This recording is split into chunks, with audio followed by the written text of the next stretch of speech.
friends and what the book of Proverbs itself has to say about friendships and friends and the relationships between those. And it may seem, well, why does it matter? There's a lot of aspects of friendships that are important as we treat one another as Christians, as we treat individuals that are not Christians. And the literature here is significant in how it guides us in that interaction.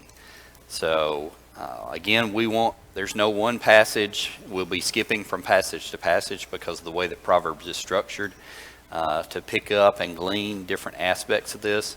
So as we go through our study today, we'll have several passages we'll want to read, but many of them are along the lines of specific topics. So the book of Proverbs, I want to start the first idea of defining what we mean by what a friend is. And I used yourdictionary.com for this one because it was a more modern statement of a friend as opposed to Webster's or something else. If we asked anyone in the audience, what do you think a friend is? How would you respond? Some of you are older. You've had friendships that have been since childhood. How would you describe that friendship? I'll give an example. I have individuals that I have known since I was a child and played with as a child. I could go up to that person and hug their neck anytime and expect a reciprocal appreciation from them. The definition here from yourdictionary.com is a friend is an ally, someone who is on your side, someone that is that you talk with and whom you spend time to. And in many cases, a friendship is a scenario where when you pick up that next conversation, it's just like you hadn't left the last one. You know, it's an ongoing relationship. It's generally someone that you trust their advice, you trust their response. In this first definition here, it says that someone is an ally that's on your side. A little bit about that, a friend is being on one side may not mean being in agreement with you. A friend may have to admonish you and counsel you when you need it. And that's really more the definition of a true friend, is someone that's willing to step in when you are in need and say the hard things to you. And you, because of your trust and relationship with them, receive it in that way that they love you and they want your best interest at heart. Proverbs talks a lot about having friends. It says they will love you at all times. Proverbs 17:17 specifically points out that a friend loves at all times and a brother is born of adversity. We, in the military, you hear the term comrade in arms. An individual that has gone through the trenches with you, shared common experiences. A friendship that's not in the military might be someone that you've gone through some very difficult times. I would expect those who lived through the religious turmoil in the church in the 50s and 60s and their friends stayed with them. That's a very common bond, having gone through those difficult times. They stick closer than a brother. So if we think about advantages of having friends, what do we hear of? There's a phrase that relates it to the weather. There are fair weather friends, aren't they? At times. They're with you when things are going good, but when things aren't going good, not so much. We'll talk about it later in the example of the prodigal son. What happened to his friends as time went along? When the money left, so did they. Okay, and we'll talk about one of the characteristics of friendship being tied to money, but a friend is one that'll stick closer than a brother. We've heard the phrase thicker than blood in some cases as a description of a friendship that's stronger than just a relationship by kinship. In Proverbs 18:24, it says, "A man of many companions may come to ruin, but there is a friend who sticks closer than a brother." Proverbs 27:10, "Better is a neighbor who is near than a brother who is far away." It kind of gives you the sense of a brother that's physically removed from you. It's more beneficial to have a friend nearby that's a next door neighbor than it is to have a relation that you can't physically depend upon at that time. Having friends, they rejoice the heart. The description here in Proverbs 27:9, "Oil and perfume make the heart glad, and the sweetness of a friend comes from his earnest counsel." That ties back to the definition that we talked about earlier. Someone that you trust and someone that will admonish you and give you advice, particularly when they see your best interest in need and giving you that information. The advantage of having friends is they'll support you in times of trouble. Proverbs or Ecclesiastes has a fairly extensive passage to this, and it relates the comparison to rope and to other features that gain their strength by not being a single cord, but by being multiples. So where does a rope get its strength? Is it any one given fiber? No, if you take a hair on your head and you pull on it, it'll snap pretty easily. But if you braid it up pretty heavily, somebody can grab you by that braid and drag you around, can they not? It's the idea of the multiplicity of strength in numbers. And the support in times of trouble with multiple friends here, it makes the point, two are better than one because they are a good reward for their toil. For if they fall, one will lift up his fellow, but woe to him who is alone. You know, it's tough being on your own. We talk about examples of people that suffer from mental disorders or depression, feel that they are alone and no one's on their side. Well, is that necessarily true? No, it's not necessarily true, but they may feel that way, and because of that, they don't feel that they have anyone to lift them up. This passage here makes it important, though, with respect to friendships, that it is key that there be individuals that we rely upon to be with us and encourage us and strengthen us. Because if we think what does the Bible say about if a man thinketh he stand, take heed lest he fall? That fits with this as well, does it not? If you're just standing alone and you're relying upon your own wisdom, what does it say about the fool and he's wise in his own eyes? So we need extra perspective at times, though, from our friends, from our leaders, from our shepherds, to give us that guidance. If we look at the circle of friends here and the support of times of trouble and tie together with the relationship as Christians, who should make up that cord of friends, so to speak? If we look at the relations that we have internally as Christians and as family members, what generally comes first? Family? Okay. And in the case of a husband and wife, you know, a spouse, probably as your first line of defense. Hopefully we're good friends with our spouses. So as we go forward with that and we expand that circle of the cord of friends, who else are we going to rely upon? We go back to that definition. What did that definition say? Our friends are considered those that what? We spend time with, we associate with. Why is it important for that for us to gain support from that? You don't spend time with people, they don't know anything about you, do they? They don't know how to counsel you. They don't know when something's bothering you, other than maybe your countenance is fallen and they haven't picked up on it, or maybe somebody else hasn't. Christians, expanding it beyond just relationships where we work or co-workers and friendships within the church. If we don't talk to each other, we don't necessarily know what's going on, we can't be there to lift somebody up.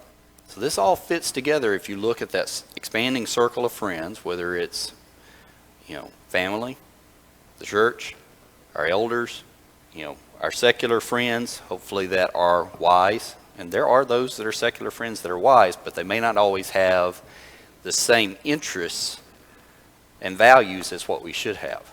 What have we always heard about one rotten apple? One rotten apple will spoil a whole barrel. That's true.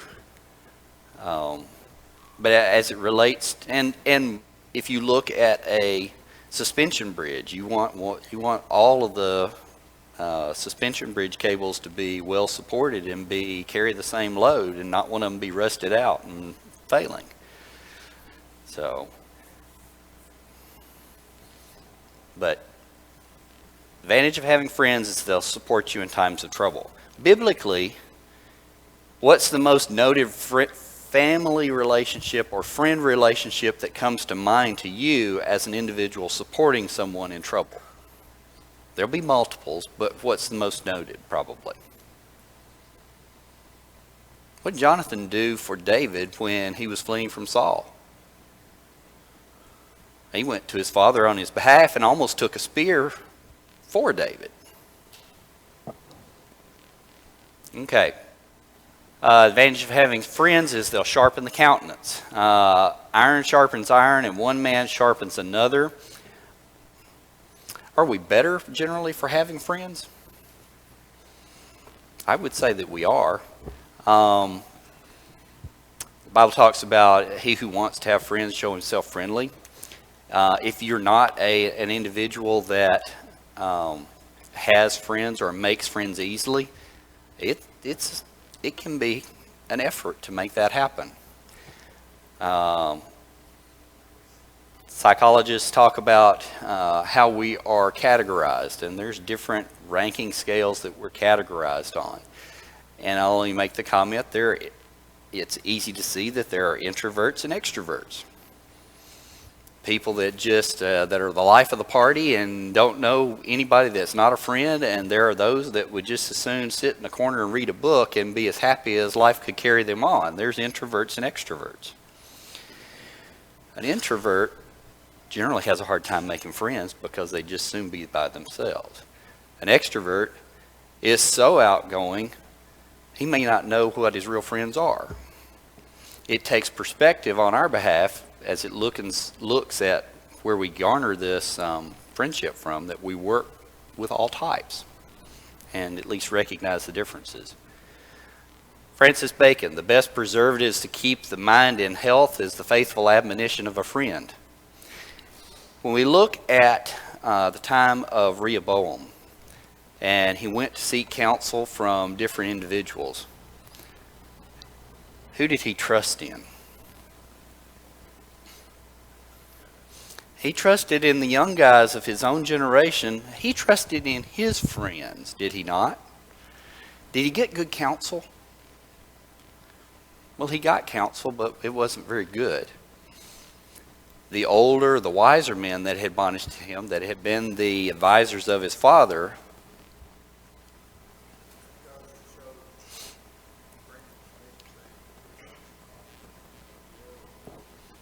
Brother Craig says, it goes to show you your friends need to be Christians and not necessarily friends of the world.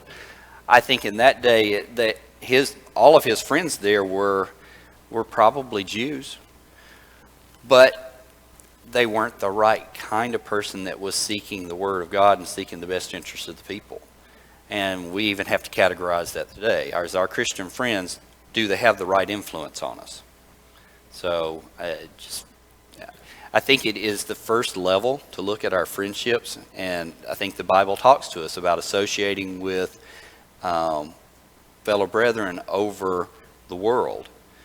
But we have to be careful. Do our fellow brethren have our best interests at heart at all times? They should, not always. A friend will do for you. He will rebuke you. What did Paul do for Peter? He withstood him to the face. Okay, Proverbs 27:5 and 6. Better is open rebuke than hidden love.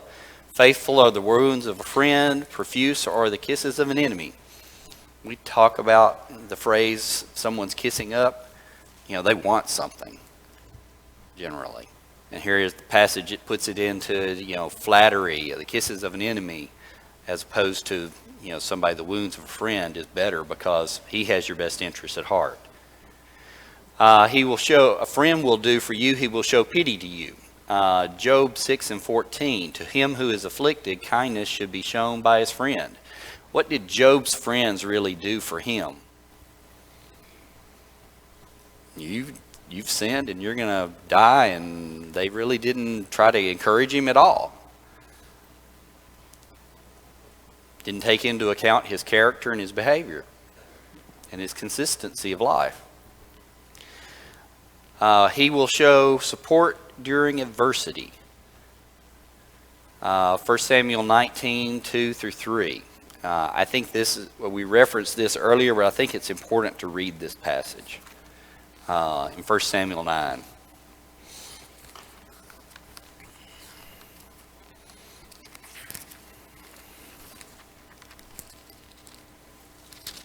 First Samuel 9:2-3.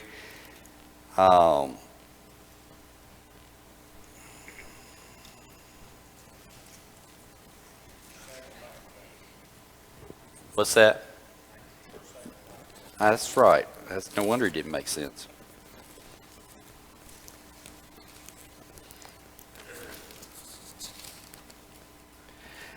But Jonathan, Saul's son, delighted much in David. And Jonathan told David, Saul my father seeketh to kill thee. Now therefore I pray thee, take heed to thyself unto the morning, and abide in a secret place, and hide thyself. And I will go out and stand beside my father in the field where thou art, and will commune with my father and thee, and what I see, and I will tell thee. What's the background story surrounding this passage? Saul's king. David's been head over the armies in many ways, leading the forces. And what have the people been yelling about David? He's killed 10 times as many as Saul.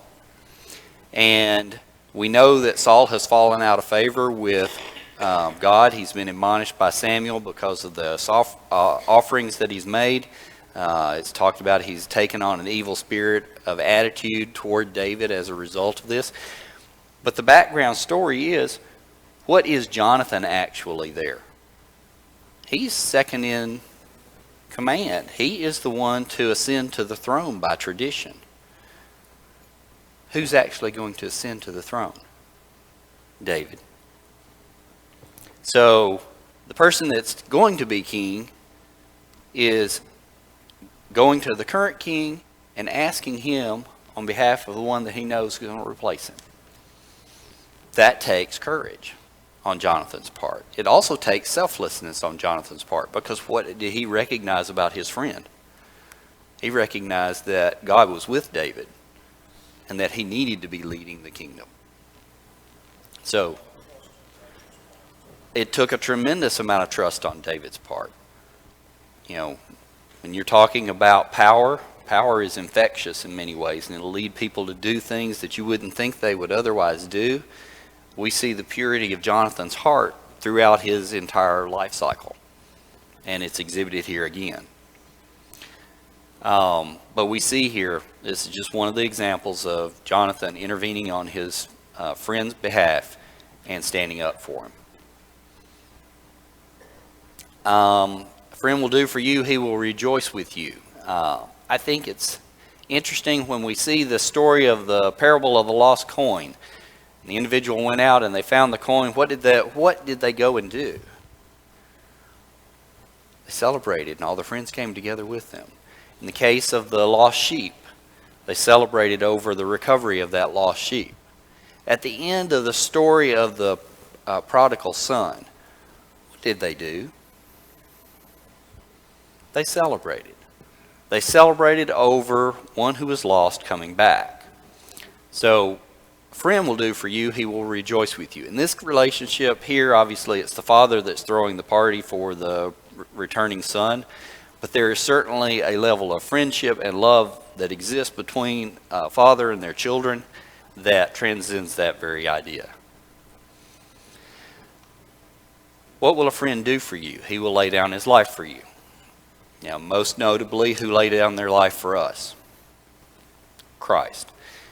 The examples of that as we go through here in John 15 and 13, greater love has no one than this, to lay down one's life for his friends.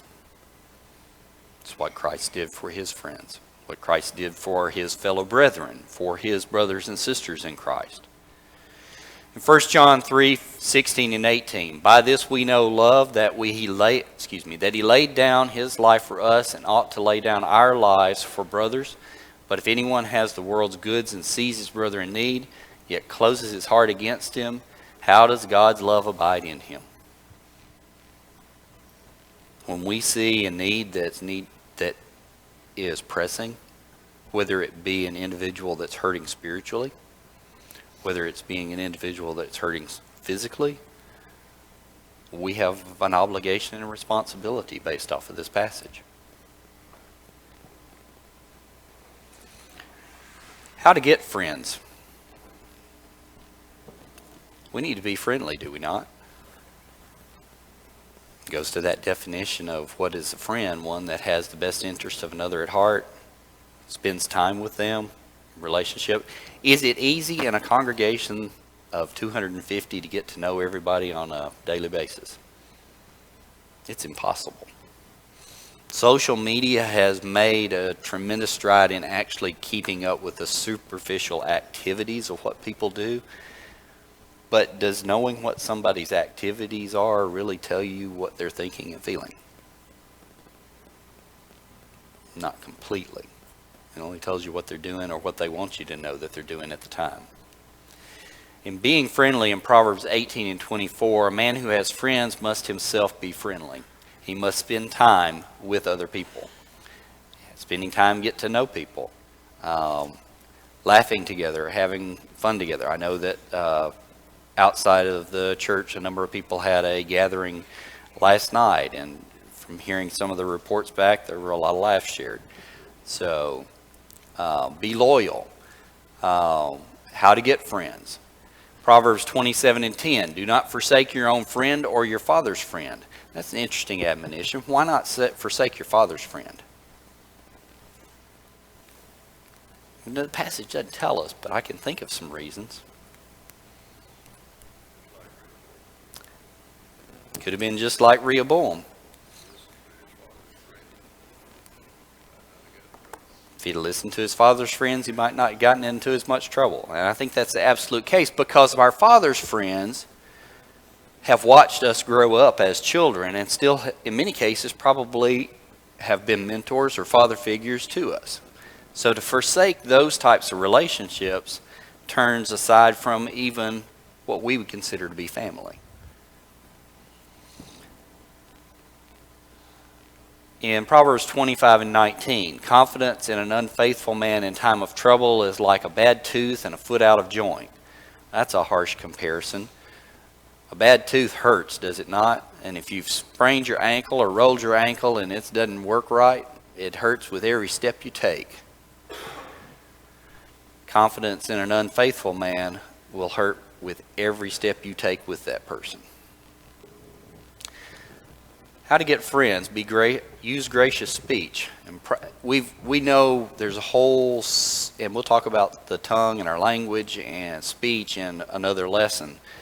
It talks about let our speech be always with grace, seasoned with salt.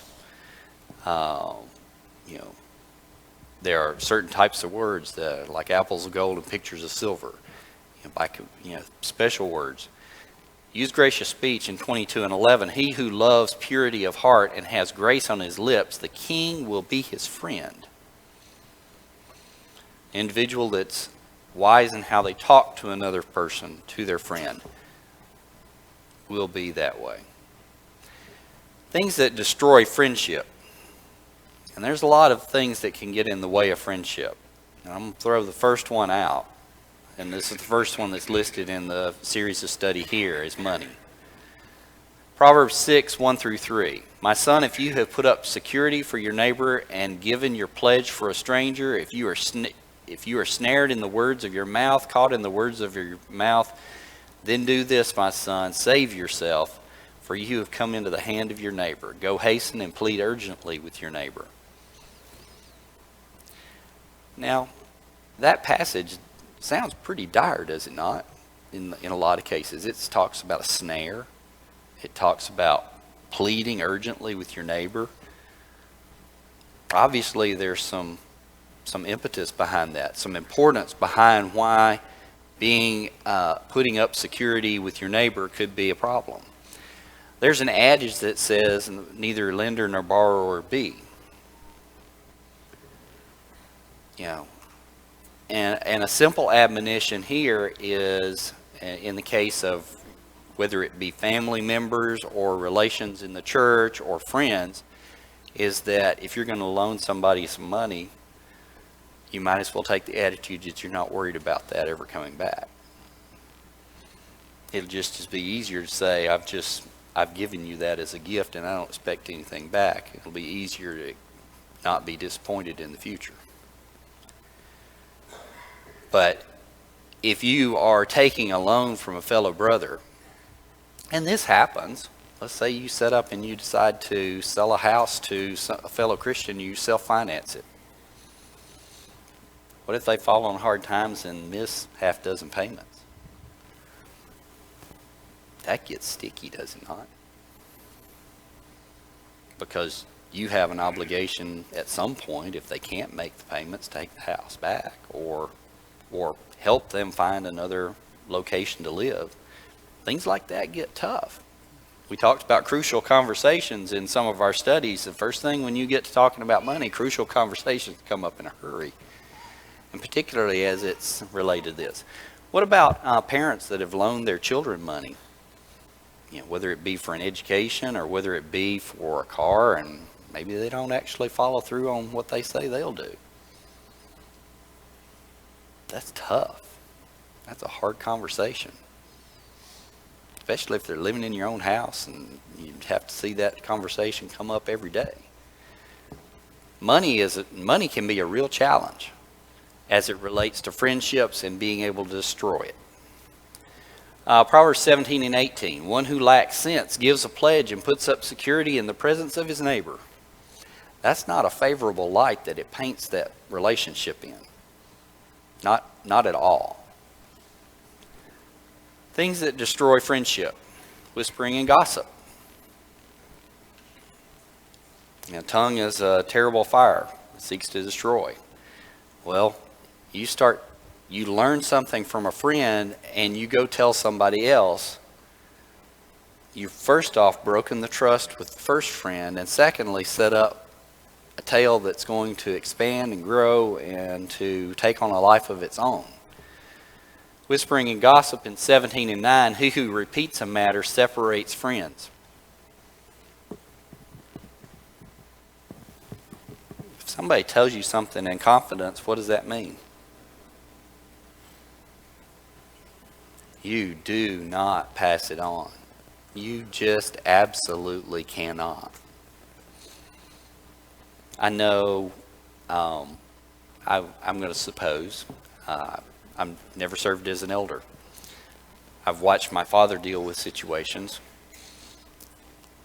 As husbands and wives oftentimes can talk to each other about things and use each other as a friend, there's things that sometimes they can't share because it's in confidence. As an elder, they really can't leverage that relationship. And in a scenario here, what if you let something slip and it gets out some other way? That gets really hard. Relationships which are, news or information is given to us in confidence is an absolute, you can't talk about it. You can't spread it. You can't go to the next person. That's kind of the idea that's given here. But there are things that we're going to know about friends that we may learn in passing. Obviously, if it relates to their spiritual needs, we're going to have to take action upon it. But there'll be things that we learn that if we start talking about it, it could take on a life of its own. It could be misconstrued.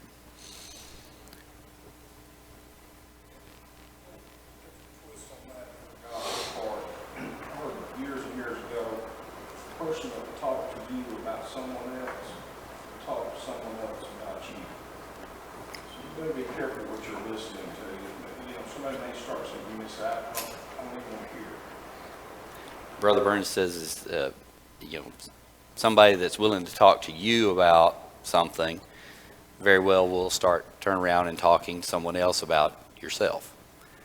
So it's key to be important in what you see and how that conversation goes. Other passages related to that are numerous throughout the Bible. It talks about tale-bearing, whisperings in the New Testament, but here it repeats a matter, separates friends. Disloyalty. Psalms 41 and 19. Even my own familiar friend in whom I trusted, who ate my bread, has lifted up his heel against me. This is David describing his own betrayal, certainly by his son and other leaders within his military at that time. Negligence. Friendships take time. Going long periods of time without associating with one another causes friendships to wane. We don't follow up on somebody, they think, well, you don't really care anymore. Like we said here, it's tough with a situation where you have as many people to make contact with to actually go around and talk to everybody. It's tough to even get out and speak to visitors on the way out and make sure that they, recognize that we notice that they're here. Sometimes a visitor will come in and say, well, nobody ever talked to me. They're not very friendly. Was that intentional? Not necessarily. That's the story they told themselves just because something transpired the way that it did.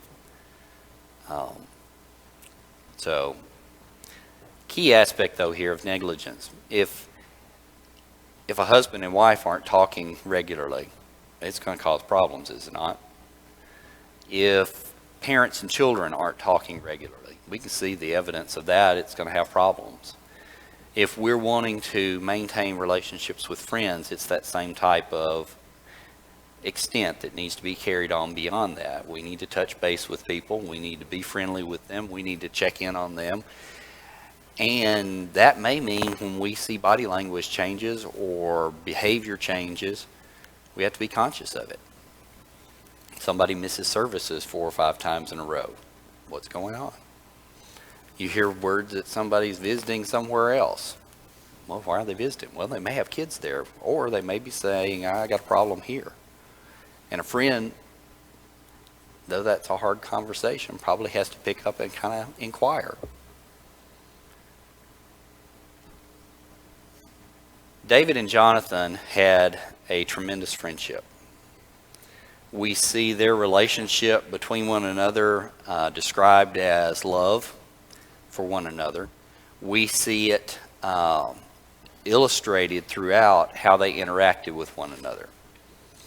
In the case of when David was running for his life, and Jonathan went before Saul at the dinner table where the feast where David had been invited to, because Saul was seeking to bring David to the feast so that he could kill him.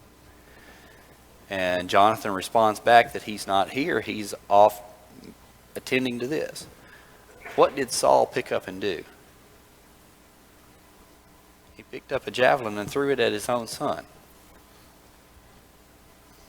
That takes a tremendous amount of courage on Jonathan's part, first off, to do that, knowing the temperament of his father at that time. When we look at other individuals that interacted throughout the Bible, I think we can pick up some key friendships. I would say that Joshua and Caleb probably had a strong friendship. The Bible does not talk specifically to it, but when it comes down to going through adversity together, what did they experience together? As 2 of the 12 spies that came back reporting what? We can take the land. And the other 10 said, what? No, we can't. They stood for what was right in the face of all of their other peers saying, no, we can't, and stood together throughout that entire time. Because of that, obviously, they ended up surviving the wandering in the wilderness together. Talks about when they went in to take the land, what two families were of key note? Caleb's family, Joshua's family. Joshua, obviously, because he was leading the entire people at that time. But Caleb went and conquered his portion, and you can see the interaction over and over. When we look at the relationship between Paul and Barnabas on the first missionary journey, and they come back and they're interacting and preparing for the second missionary journey, what conversation came up? Whether or not they were going to take John Mark with them. Was that a contested conversation? It was. It was fairly contested. Did they end up agreeing to take John Mark with them together? No. They came to a mutual decision to go different directions. John Mark went with Barnabas, and Paul took others with him. What do we find out later in Paul's imprisonment as it relates to Barnabas and John Mark? John Mark was considered to be profitable to Paul, and he was asking that he come and join with him. Tough conversations can actually end for the overall good. Can you think of any other friendship relationships that interacted within the Bible? Those are the easy ones for me. Timothy was like a son to Paul. If we take it with respect to friends and how they treated one another, we have both good and bad examples. What about Joseph and his brothers?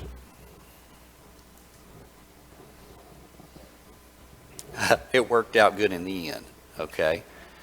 When we look at the fact that it was God's providence and intent that Joseph ended up going down into Egypt to be able to provide a way for taking care of his family, it worked out good in the end.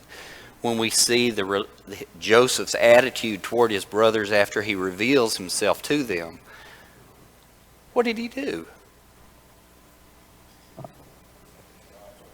They told him it was God's providence, but he basically sent all the Egyptians out and broke down and cried in front of them. But we see, even in that relationship, what did Reuben want to do with Joseph before he was actually sold?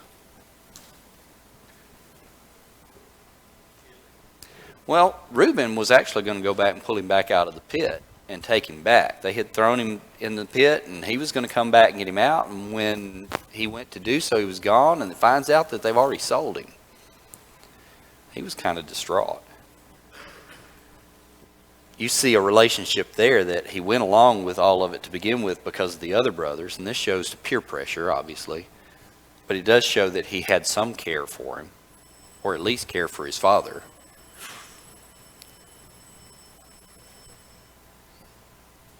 Friendships need to be nurtured. Friendships take time. Being a friend requires being friendly. And the book of Proverbs touches on all aspects of those. And we can see that the relationships of friends illustrated throughout the Bible. You can see it illustrated throughout the New Testament. The fact that the apostles coming from diverse backgrounds got along and worked together for a common goal is an example of friendships. The pairing together of a tax collector and a zealot would have no doubt been an interesting combination, but they put themselves together to do the work that was in front of them. Any comments on friends?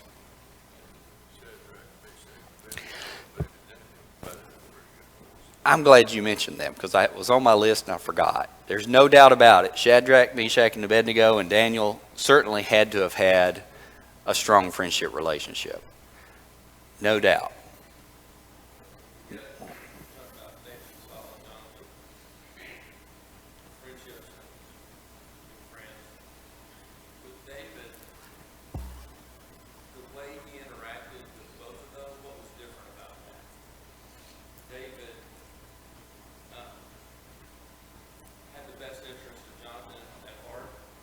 David had the best interest of Saul at heart in